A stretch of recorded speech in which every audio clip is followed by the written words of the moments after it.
Gotta find my way to you, even though you're next to me. No matter what I do, your heart is drifting out of reach. Head underwater, I'm swimming harder, trying to keep this alive. Gotta find my way to you.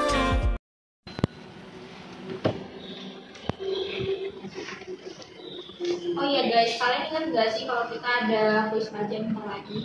Wah, emang iya? Mana aku belum persiapan lagi. Aku juga baru baca dari buku sih, dan dari buku itu kalau menurut aku kurang gitu loh dijadiin referensi kuis.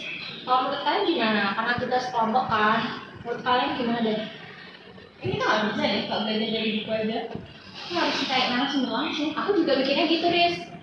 Karena kan kalau kita dari narasumber langsung tuh kita lebih tahu gitu loh yang relevan dengan saat ini ya. Kalau dari kamu gimana, Riz? Wah, kebetulan aku ada nih video yang bisa jadi bahan referensi belajar kita. Gimana kalau kita nonton bareng? Boleh, boleh deh.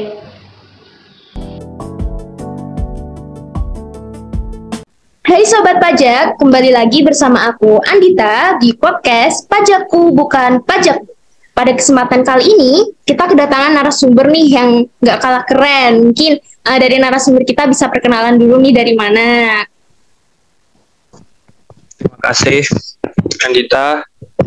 Perkenalkan, saya dipanggil kakak aja ya, jangan dipanggil Pak. Nama saya Adifa Ekananda, biasa dipanggil Diva. Saya merupakan pegawai di Kementerian Keuangan, tepatnya di Direktorat Jenderal Pajak. Saat ini saya penempatan di Gorontalo, tepatnya di KP2KP Tilamuta. Itu KP2KP itu panjangan dari Kantor Pelayanan Penyuluhan dan Konsultasi Perpajakan, berada di bawah KPP Pratama Gorontalo. Jadi ya itu saja, Dita. Saya kembalikan ke host. Oke, baik, keren banget nih Kak Adifa nih. Nah, bicara tentang penghasilan sendiri nih. Kalau untuk skema pemotongan tarif pajak pada penghasilan, kalau dari kakak sendiri itu gimana? Untuk mengimplementasikannya secara langsung. Kalau soal tarif, sebenarnya itu sudah ada di undang-undang ya, sudah jelas. Jadi kakak contohkan aja untuk satu jenis pajak, yaitu pajak penghasilan ya. Jadi misalnya ada seorang orang pribadi, misalnya De Andita ya, ini misalnya nanti sudah bekerja misalnya, belum beristri begitu, belum bersuami, maaf saya belum bersuami, jadi masih single begitu. Jadi itu nanti tarif pajaknya gimana? Kita lihat dulu penghasilannya setahun dulu. Jadi penghasilannya diakumulasi dari Januari sampai Desember itu. Anggaplah Andita ini per bulannya mempunyai penghasilan 5 juta. Berarti kan satu tahun berapa? 5 dikali 12, 60. Nah, itu nanti tidak serta-merta 60 itu yang kena. Masih lagi dikurangi dengan yang namanya PTKP atau penghasilan tidak kena pajak. Tidak kena pajak. Karena Andita ini masih sendiri, belum menikah. Jadi nanti PTKP-nya itu namanya TK0. TK0 itu saat ini 54 juta. Jadi nanti 60 juta dikurangi 54 juta, dapatkan 6 juta kan. Nah, itu baru nanti dikali tarif progresif pasal 17. Kalau masih tarifnya kan, kalau penghasilan kena pajaknya 0 sampai 60 juta itu masih kena di tarif 5%. Jadi 5% dikali 6 juta itu untuk 1 tahun.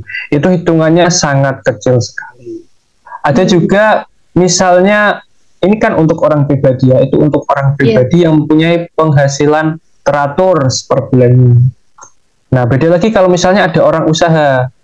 Misalnya di Andita ini merupakan pengusaha, bukan pegawai tetap gitu ya, di instansi pemerintah ataupun di perusahaan swasta. Misalnya di Andita ini merupakan pengusaha, misalnya pengusaha ikan lele begitu ya. Per bulannya itu mendapatkan omset sekitar 30 juta. Kalau untuk sekarang, di Andita boleh menggunakan perhitungan tarif final. Tarif final PP 23 tahun 2018, junto PP 55 tahun 2022. Jadi pengenaan pajaknya itu langsung dikali dari omset. Omset dikali 0,5%. Namun apa? Ada PTKP. PTKP untuk pengusaha yang ini menggunakan tarif 0,5% itu 500 juta. Jadi kalau omset 1 tahunnya belum mencapai 500 juta, jadi tidak wajib membayar pajak. Jadi itu merupakan salah satu keringanan yang diberikan pemerintah pada UMKM atau pengusaha-pengusaha kecil gitu. Baru kalau misalnya penghasilan sudah lebih dari 500 juta di dalam suatu bulan, nah itu baru dikenakan pajak. Namun dikenakan pajaknya bagaimana? Misalnya di Andita di bulan Desember omsetnya sudah mencapai 550 juta. Nah, itu penghitungan pajaknya gimana? 550 juta dikurangi 500 juta dapat 50 juta kan? Nah, itu baru dikali 0,5%. Itu sedikit sekali loh. Berapa? 50 juta dikali 0,5% hanya 500.000. Untuk orang yang mempunyai omset 550 juta setahun, membayar pajak 1 tahun hanya 500.000 itu kecil atau besar? Kan kecil sekali kan? Nah, itulah salah satu keringanan yang diberikan pemerintah supaya sektor UMKM ini semakin meningkat, dan kalau meningkat kan baik juga kan untuk ekonomi Indonesia. Berarti syarat dan ketentuannya sudah jelas ya Kak ya, sudah diatur di dalam undang-undang. Jadi bisa untuk teman-teman semua bisa dicek untuk kelanjutannya atau bisa melalui platform online di DJP Online. Nah, bicara tentang PPh final itu sebenarnya PPh final itu apa sih Kak? Dari tadi kita bicara tentang pembayaran final dan lain sebagainya, tapi kita kurang paham nih maksudnya PPh final itu apa?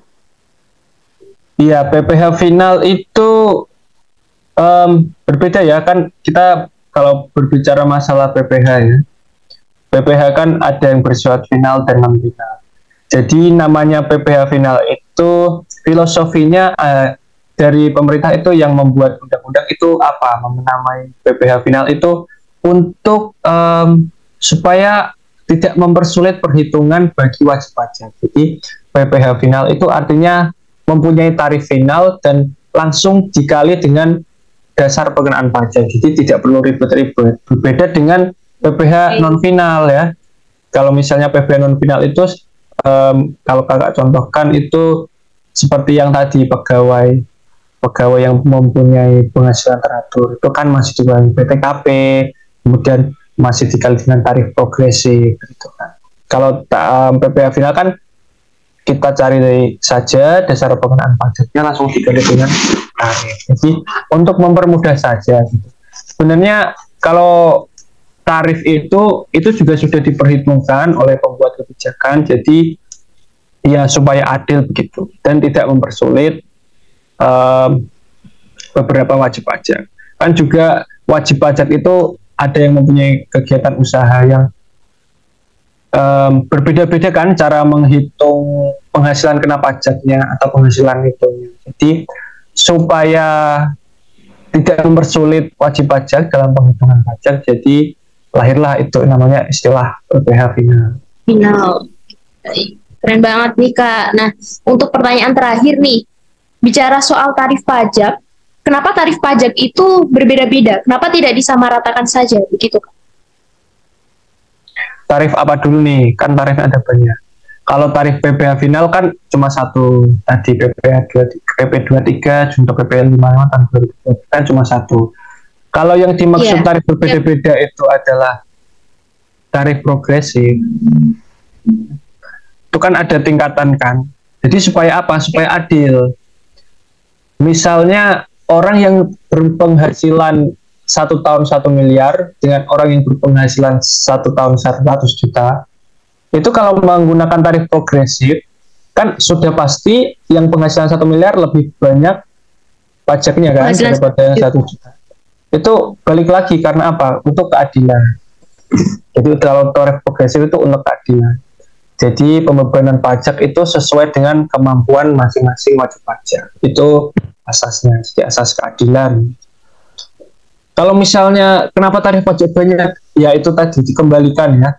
Karena di Indonesia ini kan sektor ekonomi ada banyak sekali usaha gitu kan. Jadi tidak semua usaha itu perhitungan labanya itu sama. Jadi ada beberapa yang berbeda dan tidak bisa disamaratakan. Jadi lahirlah itu tarif-tarif tertentu ya untuk apa? Untuk kemudahan pada wajib pajak. Kembali lagi untuk kemudahan. Jadi banyak banget ya teman-teman buat manfaat pajak ini. Jadi yang masih salah paham, mungkin kenapa pajak itu tarifnya berbeda-beda, kenapa kita perlu untuk membayar pajak itu karena memang manfaatnya bukan hanya untuk diri kita sendiri, tapi juga untuk banyak orang dan untuk kesejahteraan untuk negara kita sendiri itu. Nah, untuk closing statementnya nih buat Kak Adifa nih bisa sharing nih ke kita nih supaya kita bisa lebih disiplin untuk bayar pajak supaya tidak lupa melaporkan pelaporan pajak. Iya, kan kita ya ini generasi muda, kalian ini nanti kan 10 sampai 20 tahun ke depan kan sudah pasti akan menjadi nahkoda, bahkan bisa jadi ada di sektor-sektor pemerintahan tertentu atau mungkin berkontribusi di sektor swasta.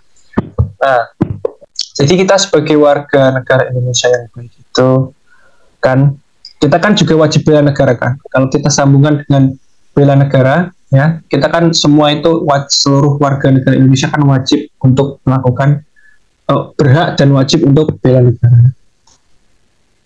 Bela negara itu tidak serta merta seperti angkat senjata seperti yang dilakukan oleh tentara kita ya. Jadi apa yang bisa kita lakukan gitu? Ya salah satunya adalah membayar pajak jika nanti kita termasuk orang yang wajib membayar pajak gitu. Jadi jangan jadi free rider lah istilahnya kalau di Indonesia itu, jadi menikmati tanpa berkontribusi ya, jadi kalau punya kemampuan dan menurut undang-undang perpajakan sudah wajib membayar pajak, jadi nanti adik-adik ini semua diharapkan untuk melakukan kewajibannya itu membayar pajak. Jadi lagi pula uang pajak itu nanti kan dialokasikan untuk kepentingan rakyat sebesar-besarnya. Itu saja bisa. Jangan salah paham uang pajak lari kemana. Uang pajak ya semua ini yang ada di Indonesia ini pembangunan segala macam itu dari uang pajak. Jadi kalau bukan kita sendiri yang membiayai kita negara kita sendiri, siapa lagi gitu kan? Gitu. Oke. Jadi pesan moralnya adalah jangan jadi free rider ya guys. Jadi kita tidak boleh menikmati tanpa kita harus ikut berkontribusi gitu. Keren banget podcastnya hari ini sama narasumber yang kece dan keren nih Kak Adifa. Terima kasih banyak buat kesempatan dan waktunya. Semoga ini bermanfaat ya buat teman-teman semua, bisa membantu untuk pemahaman lebih lanjut tentang pajak. Mungkin sekian. Terima kasih Kak Adifa. Selamat siang. Siang. Terima kasih juga.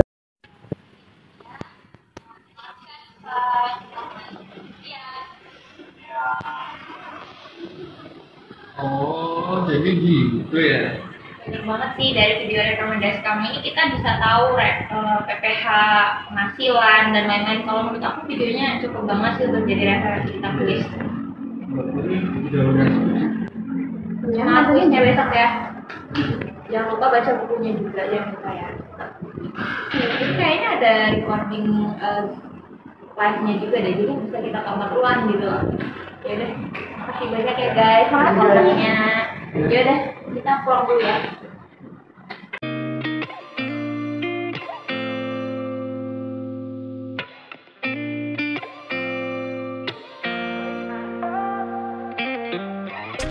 Gotta find my way to you, even though you're next to me.